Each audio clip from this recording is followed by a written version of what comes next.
पुंडलीकवरदा हरिविठ्ठल श्री ज्ञानदेव तुकाराम सद्गुरु समर्थ त्र्यंबकानंद महाराज की जय।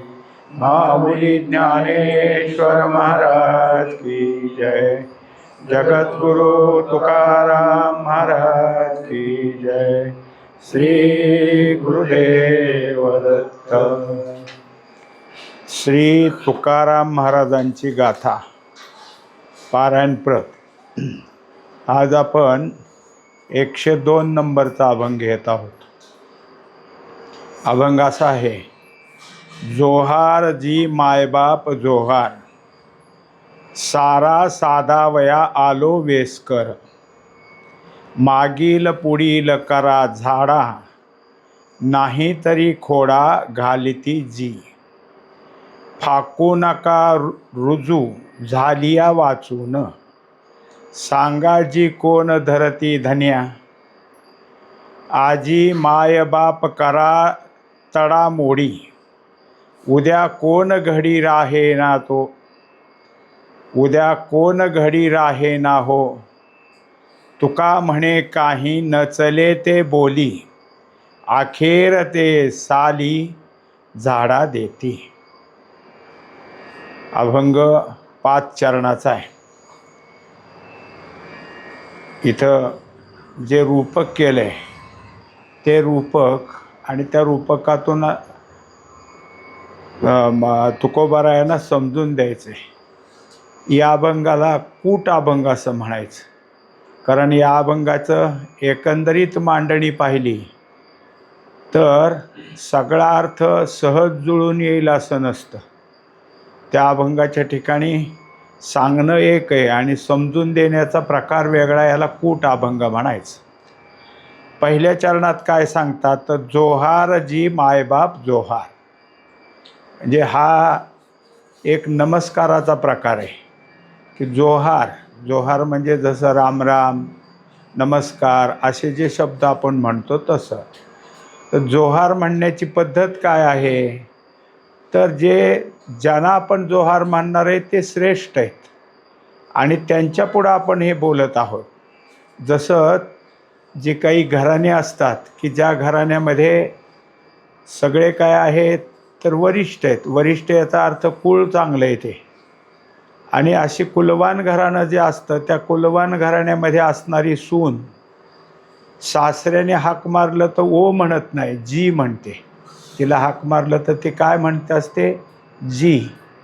हे जसं आहे तसं कोणत्याही शिष्यानं सुद्धा श्रीगुरूने हाक मारली तर ओ आलो म्हणण्यापेक्षा जीच म्हणावं लागतं। जी म्हणजे काय तर अत्यंत नम्रतादर्शक हा शब्द आहे। तसा हा शब्दसुद्धा नम्रतादर्शकच आहे की त्याच्यामध्ये जोहार म्हटलं आहे। कोणाला जोहार केला तर मायबाप, म्हणजे जे तुम्ही श्रेष्ठ आहात तुम्हाला मी जोहार केलेला आहे। कोण आहे हा जोहार करणारा तर त्याला त्याने दिलं की सारा साधावया आलो वेसकर, मी वेशीवर असणारा, वेशीची राखण करणारा आहे। पण मला कामही असतं दुसरं, फक्त वेशीतच बसायला सांगितलं आहे असं नाही। तर मग काय काम सांगितलं आहे तर जे जमीनदार आहेत त्या जमीनदाराकडून सारा वसूल करा असं मला सांगितलेलं आहे। आता पूर्वी काय व्हायचं की जे जमीनदार आहेत त्यांना सारा द्यावाच लागायचा।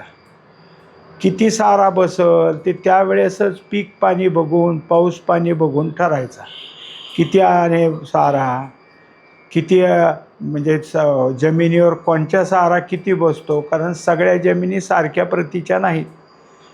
उच्च प्रतीची जमीन असते, त्याच्यानंतर दुय्यम प्रतीची असते आणि एकदम बरड असतं।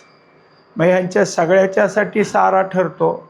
सरासरी गावाचा सारा 50% पुढं ठरतो, म्हणजे 8 आण्याच्या पुढं असं त्यावेळचं म्हणणं।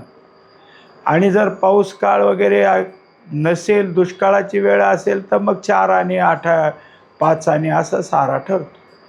हा सारा देणे इतके ऐपत सगळ्याच शेतकऱ्याची नसायची, त्याच्यामुळं त्याच्या घरी जाऊन खेटे घालून दिलाच पाहिजे सारा का देत नाही, अशी एक त्यावेळेस प्रथा होती की 4-2 वर्ष एखाद्या शेतकऱ्याने सारा दिला नाही तर त्याची जमीन सरकारतर्फे लिलावात काढण्याची तलाट्याला मुभा असायची. तलाट्याला तो अधिकार असायचा घ्यायची जमीन काढा, आणि लिलाव होऊन होऊन किती झाला तो तेवढाच असायचं की एवढा सारा द्यायचा आहे.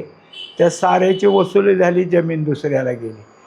तलाट्याला सहज त्याचं दुसऱ्याचं नाव लावतं हेच. म्हणजे सारा देणं हे किती त्यावेळेस जबाबदारी असेल. आपली जमीन जाईल, आपण सारा दिला पाहिजे, हे सगळं माहीत असूनसुद्धा सहजासहजी देत नसेल म्हणून साधावया त्याच्या घरी जाऊन जाऊन आज दे उद्या दे दिला पाहिजे असं म्हणत आहे. आणि मग तो काय करायचा, घेऊन यायचा. हे काम कोणाचं आहे तर वेस्कराचं आहे. वेस्कराने सारा गोळा करून नाही आणला किंवा त्या व्यक्तीला तलाट्यापुढं नाही आणून उभा केलं तर तलाटे म्हणायचं तूच गेला नाही तिथपर्यंत, तू त्यांची भेट घेतलीच नाहीस, तू परस्पर आला इकडून तिकडून सांगतो, पण पैसे तरी द्या नाही तर चला त्यांच्या पुढं. हे कारण काय होईल, माझ्यावर आरोप येईल. आता हे झालं. कूटपणा ह्यात कोणता आहे तर हे सगळी मागणी करायला आलेला वेस्कर म्हणजे कोणाला म्हणलं तर संत महात्मे. संत महात्मे आपल्या पुढं काय करतात की नमस्कार करून म्हणजे तुम्हाला जोहार करतो, पण काय करा तर तुम्हाला हे जे प्राप्त झालेलं शरीर आहे हे शरीररूपी जमिनीचा सारा द्या.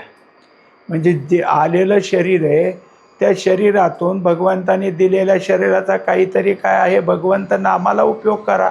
देवे दिला देह भजना गोमटा. आता तो भजनासारखा दिलेला आहे, त्याच्यासाठी तुम्ही त्याच्यापासून भजन करा, नामस्मरण करा, हे सांगायला तिथं आलेले आहेत.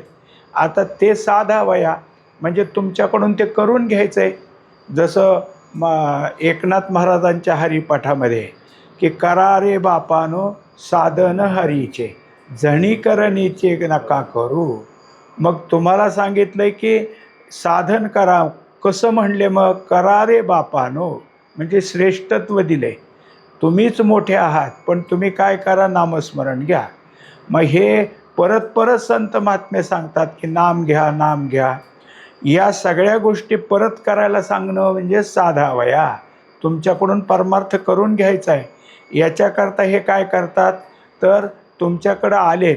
मग जसा तो वेस्कर सारा गोळा करण्याकरता प्रत्येक जमीनदाराच्या आता घरोघरी हिंडतो, तसे हे प्रत्येक असलेल्या देहरूपी जमिनीचे आता तिथं तरी कोणाला असेल कोणाला नसेल. संपूर्ण गावात सगळेच जमिनीचे मालक असतात असं नाही. काही काहीला जमीनच नसते, ते मोलमजुरीवर असतात. पण देहरूपी जमीन तर सगळ्यालाच आहे. आणि त्या जमिनीचा सारा वसूल करण्याचं काम कोणाकडे आहे तर ते वेस्कराकडे आहे. कारण कोणी धराधरा आमचा सारा असं कोणी नाही. आणि फार पूर्वकाळी तर सारा द्यायचा म्हणजे असे हे घेऊन जायचे, रुपयेच असायचे, चलनी नोटा नव्हत्या. मग त्याने असं गाठोड्याच्या गाठोडं न्यायचं.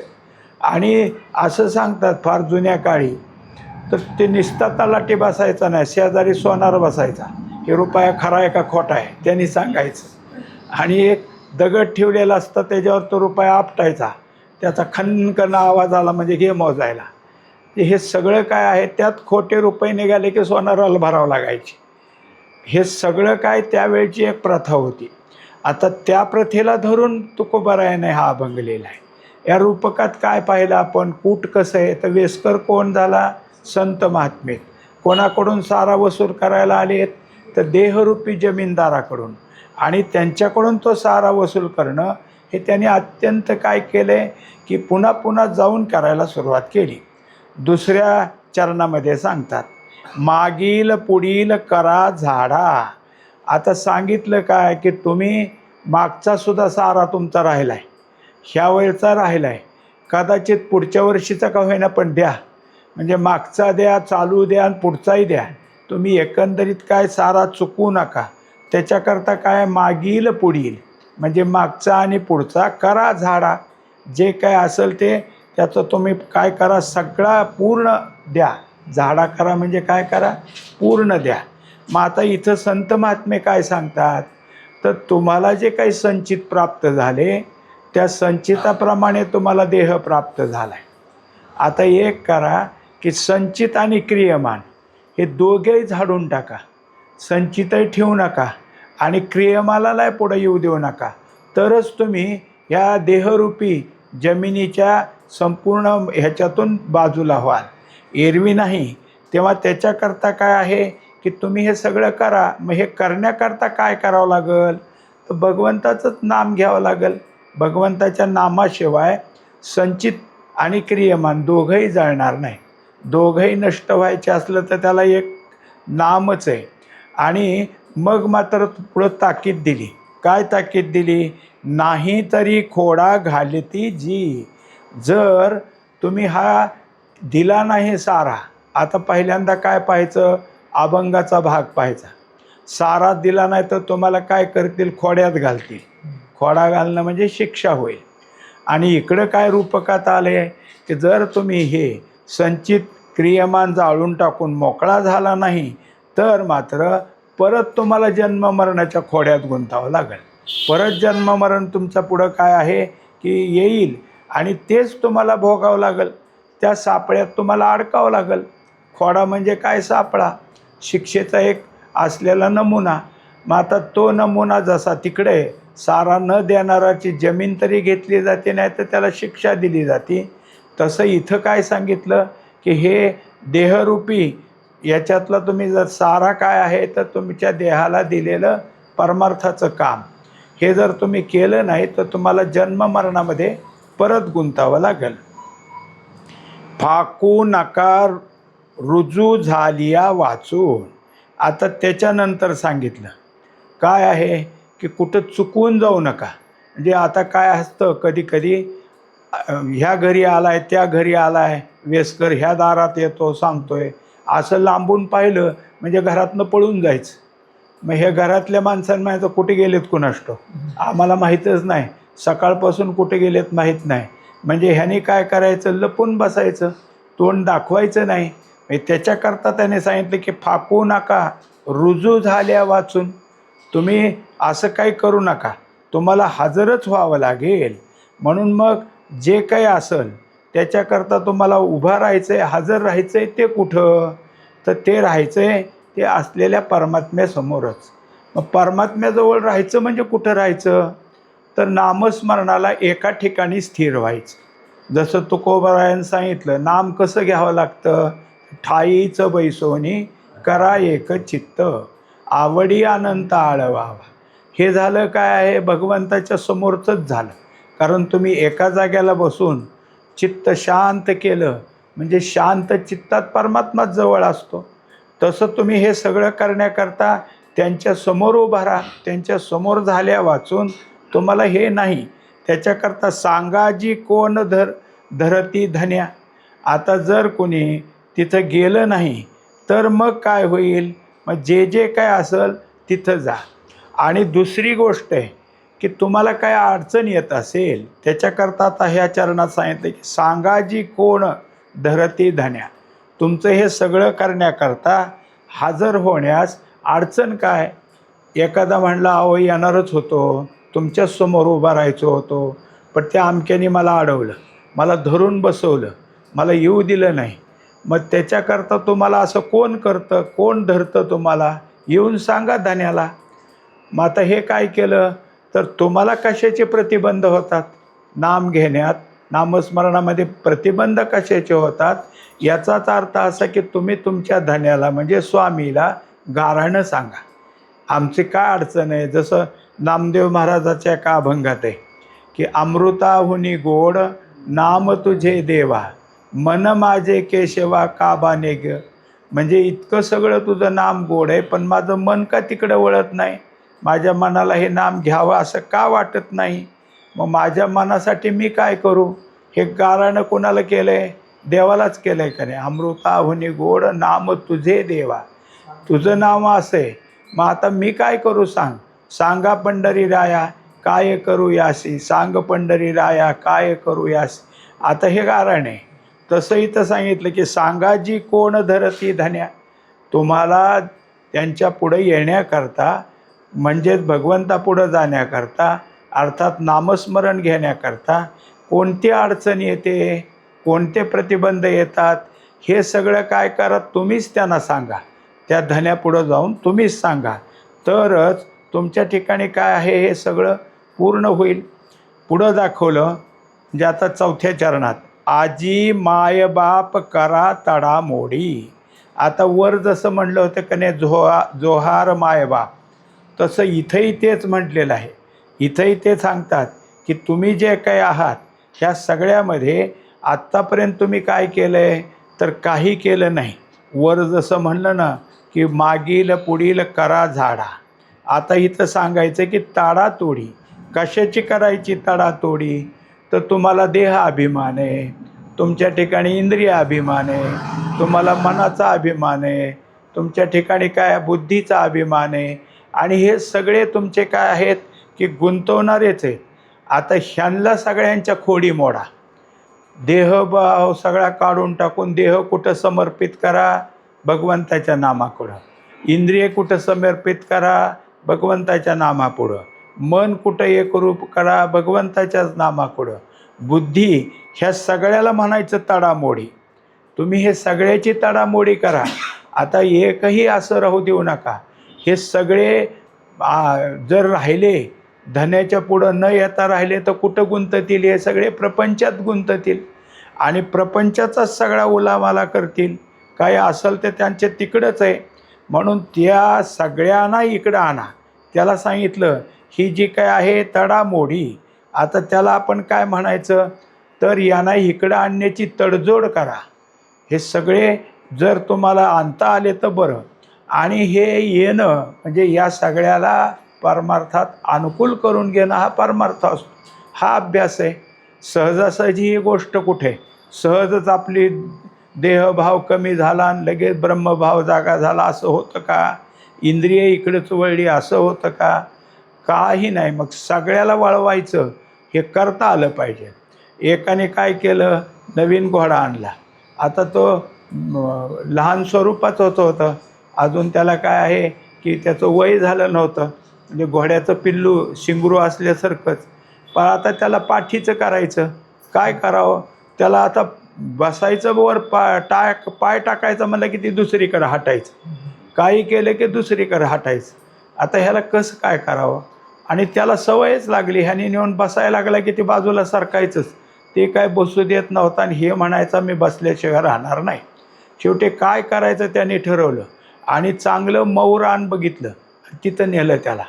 आता त्याने काय करायचं, हळूहळू पाठीवर त्याला थप्पट मारत मारत उडी मारायची, आणि त्याने उडी मारली की ह्याने 2 पाय वर करायचे की त्याला धाडकनं पाडायचं. ते पडायचं कुठं, मऊ मातीत. त्याला काय होत नसायचं की परत. मग असं करत करत एकदा त्याच्यावर उडी मारली, बसला, आणि खालून जे पायाची अशी घट्ट मिठी मारली, ते घोडे किती उड्या मारायला लागले तर हा काय वरनं उतरेना. त्याने गळ्याला मिठी मारली, घोडं वर खाली वर खाली, हा पक्काच. शेवटी घोडं म्हणलं बस एकदाच, आणि मग लागलं त्याला, ते झाला पाठीचा.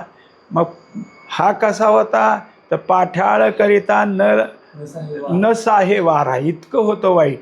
आता मात्र काय झालं की पाठाळ झालं.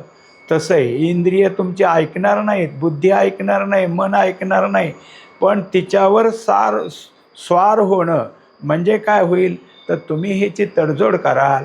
अर्थात त्याच्यामध्ये तुमच्याकडं जर काही असेल, उद्या कोण घडी राहे ना हो. आता त्याच्या पुढच्या तुकड्यात सांगितलं, आता करू आम्ही, नंतर करू आम्ही, असं जर तुम्ही म्हणाल तर तुमची वेळ निघून जाईल. मग मात्र तुम्हाला कोणी काय करणार नाही, सहन करून घेणार नाही. जसं आपल्या अण्णांच्या ह्याच्यात आहे की दिधले सुवर्ण मेरूच्या समान, न मिळे एक क्षण नरदेह. पुन्हा नाही तुम्हाला मिळणार, हीच वेळ आहे. वेळ चुकली की काही कामाचं नाही. उद्या कोण घडी राहे ना हो. जर तुम्हाला ही वेळ चुकली तर अखेरीस तुमच्या ठिकाणी काही राहणार नाही. आता राम आज मी काय करू, मी केलंच नाही आयुष्यभर, असं जर म्हणत असाल तर तुम्हाला मरावंच लागेल आणि पुन्हा जन्मालाच यावं लागेल, ह्यातनं चुकता येणार नाही. शेवटच्या चरणात सांगतात, तुका म्हणे काही न चले ते बोली, अखेर ते साली झाडा देती. आता शेवटी काय आहे की हा जो सगळा प्रकार असायचा ह्याचा सारा वसुलीचा, तो साल अखेरीला असायचा. म्हणून शेवटी तुकोबाराय म्हणतात की साली अखेर ते साली. साली याचा अर्थ साल संपताना, वर्ष संपताना. पण आता इथं कुठे आहे तर हे साली म्हणजे आयुष्य संपताना. आयुष्यभर कधी काही नाम घेतलं नाही, काही कुठं मंदिरात गेला नाही, कुठं दर्शन घेतलं नाही, कधी संतापुढं गेला नाही, संतांना नमस्कार नाही, पूजा नाही. मरणाची वेळ आली म्हणून हे साल अखेर. आता त्यावेळेस काय होईल तर त्यावेळेस तुमची न चले ते बोली. आता किती जरी देवाला म्हणायला लागला की चुकलं रे माझं, मला आता थोडेसं आयुष्य दे आणि मग मी करतो की, आता नाही चालत. आता तुमची काय झाली, साल अखेर आली, शेवटची वेळ आली. आणि शेवटच्या वेळेला तुम्ही काही जरी म्हणायला लागला, मग त्याला काय केलं आहे इथं सांगितलं आहे की न चले बोली. न चले बोली म्हणजे काय की तो जो असतो ना जमीनदार, ज्याच्याकडं सार आहे, त्याने तलाट्या पुढं जायचं आणि काय नाही, एक 15 दिवसाचा वायदा, 15 दिवसातच तुम्हाला देतो बघा, तसली बोली. म्हणजे आता वायदा करू नका. आता तुम्ही म्हणाल का नाही की मला 8 दिवसाचं आयुष्य दे, मला महिन्याचं आयुष्य दे, मी सगळं करून दाखवतो, हे चालणार नाही. आता जसं अण्णांनी म्हणलं का नाही की दिधले सुवर्ण मेरूच्या समान, इतकं जरी सोनं देतो म्हणला तरी काही चालणार नाही.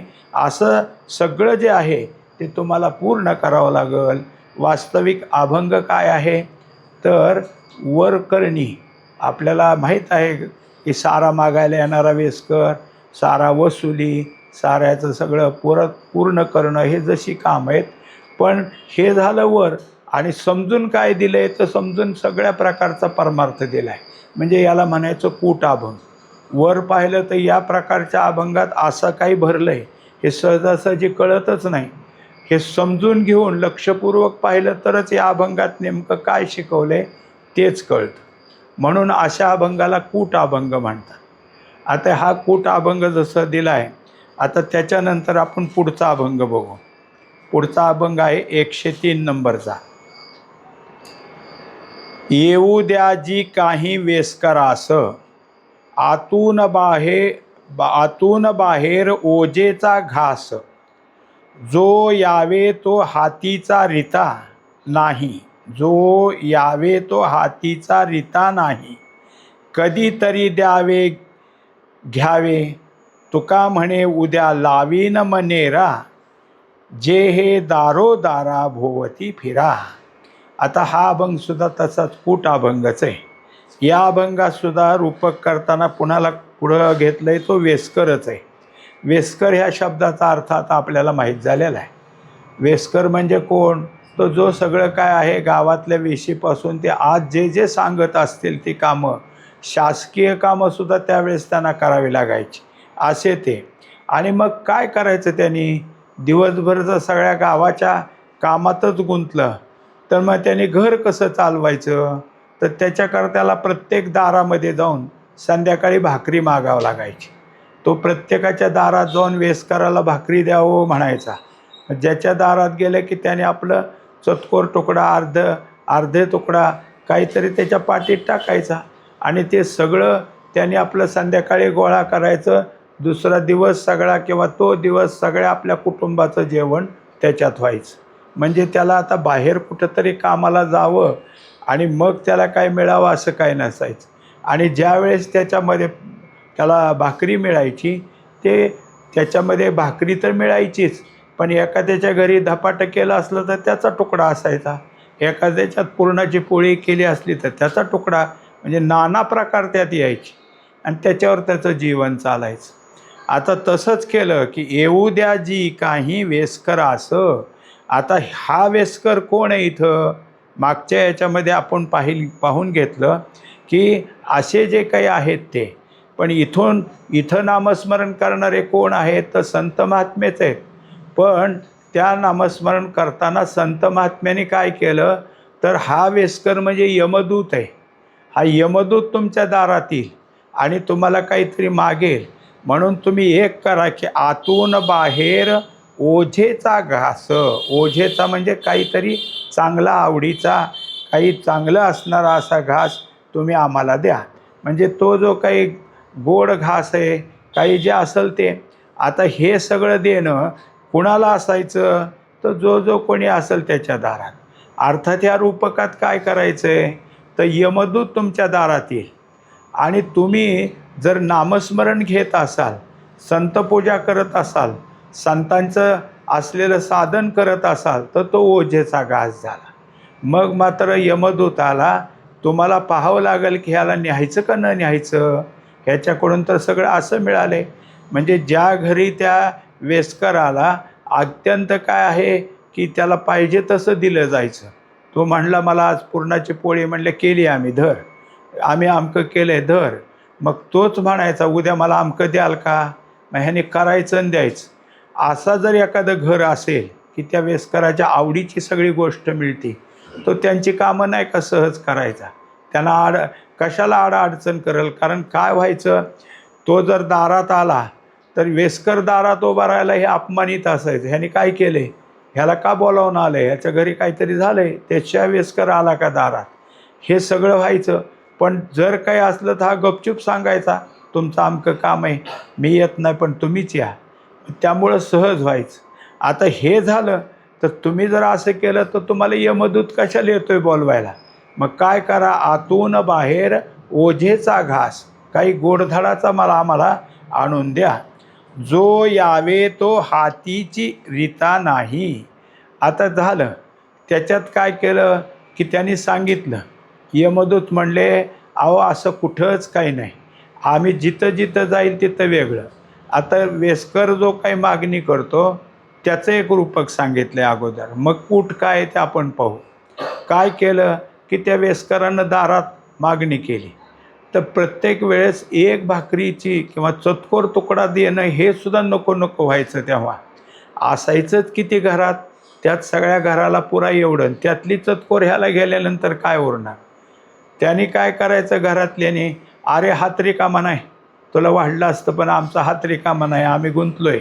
मग ते सांगतात जो यावे तो हातीची रीता नाही.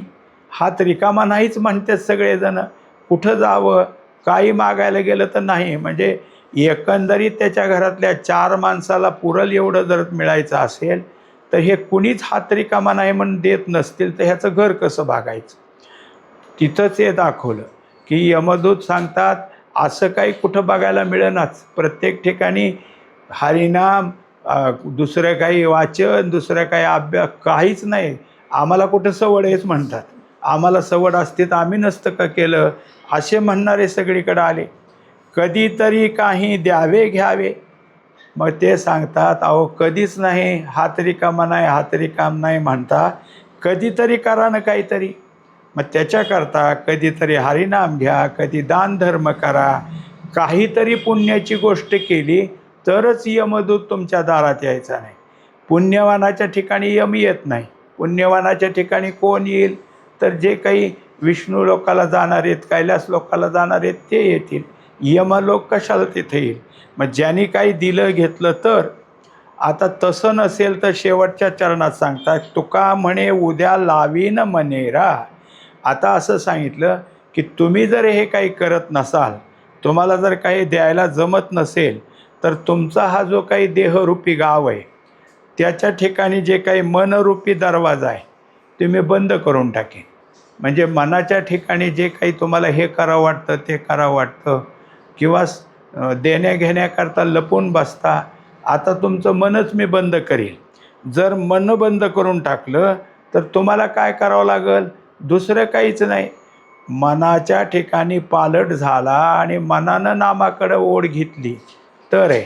मनानं नामाची ओढ नाही घेतली तर मन काय करायला लावेल, तर जन्म मृत्यूकडे लावायला लावेल. म्हणून मग जे हे दारोदारा भोवती फिरा, मग तुम्हाला जन्म मृत्यूच्या दारोदारी फिरावं लागेल. किती जन्म घ्यावं लागेल, किती फिरावं लागेल ते बघा. कारण काय केलं, ह्या मनाला विचार करण्याची जी काही दार आहे ते दारच मी बंद करून टाकेन. आता काय करा, व्हा बद्ध, व्हा पामर आणि जावा जन्म मरणाच्या ठिकाणी. हे सगळं यातलं काय आहे, कूट अभंगासारखाच आहे हा हे अभंग. आणि त्या रूपकातून आपल्याला परमार्थ कसा केलाच पाहिजे हे समजून दिलेलं आहे. कुंडली कवरदा हरी विठ्ठल, श्री ज्ञानदेव तुकाराम, सद्गुरु समर्थ त्र्यंबकानंद महाराज की जय। माऊली ज्ञानेश्वर महाराज की जय। जगद्गुरु तुकाराम महाराज की जय। श्री गुरुदेव दत्त।